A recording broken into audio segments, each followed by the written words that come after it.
Hi, my name is Julian. I'm the Director of Deviant Analog, and this is a quick video just to talk about what it is that we're doing and our plans are for the future. So really at its core, what Deviant Analog is a record label, but we are working as a social enterprise, and the material that we put out will be loosely themed into kind of almost extreme concept albums, based around a theme that explores a social theme or a certain topical issue within our time. So how are we going to do this? Well, the themes that we choose will have a rolling content added to them, so they never fully close. And it's not just music; it's video, pieces of artwork, print, sculpture, a mosaic, whatever. And then we encourage the artist to talk about the process behind the creation and the ideas that have come to fruition and the choices that are made in how to depict the creative content. And this will then be used as the kind of building block to sort of hang upon debate over the social issues, and also learning about techniques and different strategies that one uses in the creative process. Right, so we've got here the master plan blackboard. There's the Deviant Analog logo in the middle there nicely, and as on the arts and entertainment side, just saying that really we're not just focused on music, it's about everything, and there'll be a sort of tiered aspect to release where there may be single one-off custom made pieces by artists, or there'll be limited run editions of say 12-inch vinyl release. And then the mass side of things we will only really go into if demand is there, but it will be made available via digital release. And we're generally following a Creative Commons approach where we encourage collaboration and remixing, reinterpretation of the things in there.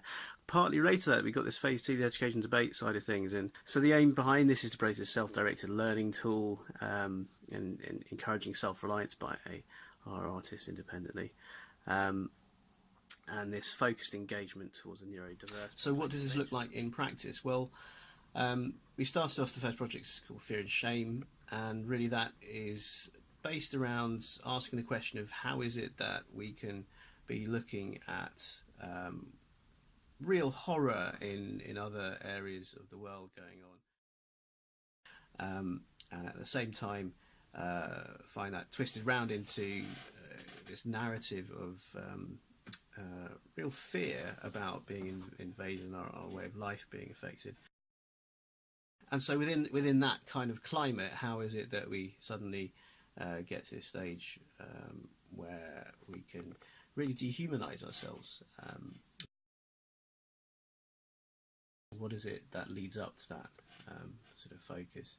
And how do we stop ourselves from losing our humanity? So that video, there's a link on our website, and I'll put it downstairs down in the description below. So please have a look, and I hope you enjoy.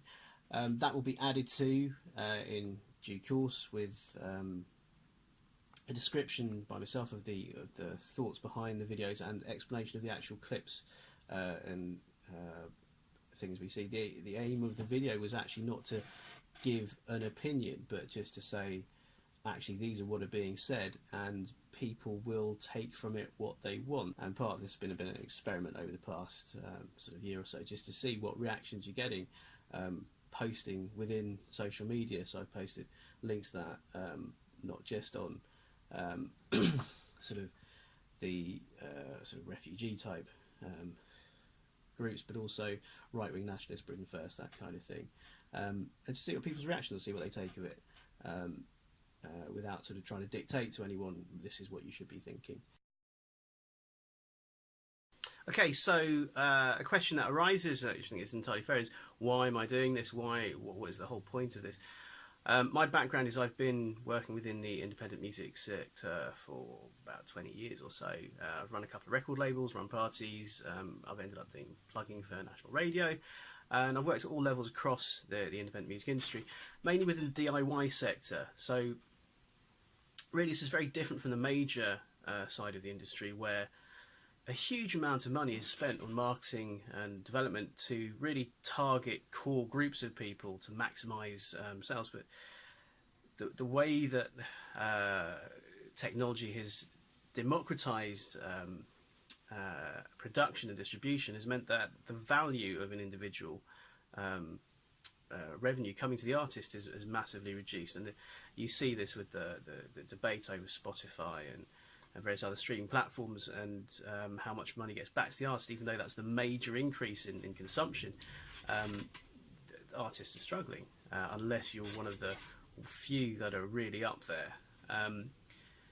Conversely, because it's never been easy to get yourself out there, it's never been easier for artists to try and make their own sort of sustainability. And this is slowly evolving, and you can see that people are almost reverting to a wandering minstrel type model, where they are able to get their own small group and fan base through social media and build it up. But that takes time, it takes pressure, and it takes away from the creative process. That was my own experience of navigating through this system in the very early days, and it really does become a demotivating factor for continuing to produce your art.